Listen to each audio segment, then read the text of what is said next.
Sevinç Telman qızı bu qadıncığaz Rauf Arifoğlu'nun kanalında baş redaktordur, onun aparatçısıdır, həmçinin də ki, saxladığıdır, hər iki mənada, bunu da dedim.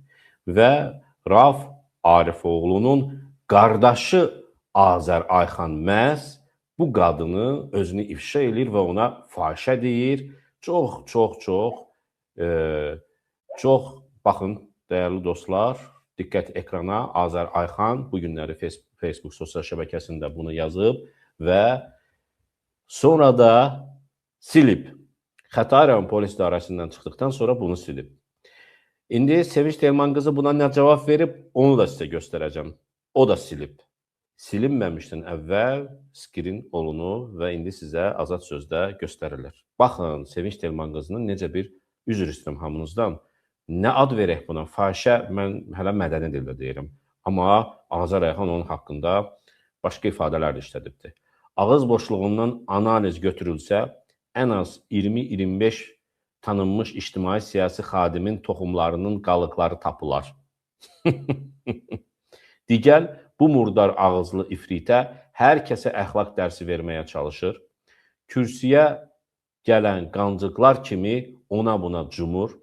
Dizini ucuz laminatlar yara etmiş bu qədim peşə ustadı, başa düşürsünüz də nə deyir, mən izah etməyə ehtiyac yoxdur, utanıram. Minyet kraliçəsi özünü elə aparır, sanki müqəddəs anadır. Ana dedim, yadıma düşdü. Görəsən evə gələndə oğlunu öpmədən öncə dişlərini fırçalayırmı? Dodaqlarını sabunlayırmı? Yemək bişirmədən əvvəl əllərini spitləyirmi?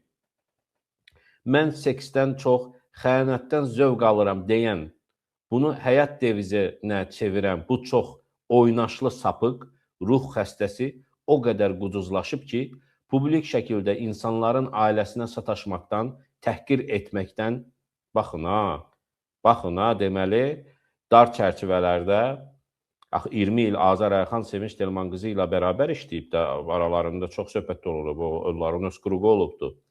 O bilir ki, Sevinç Telman qızı deməli, o qruqda danışıb, deyir ki, mən seksdən çox xəyanətdən zövq alıram. Aman Allah, sizə xəbər oxuyan bu qancığı hələ də siz abunəliyinizdə saxlayırsınız. Vay. Arxasını oxuyayağın.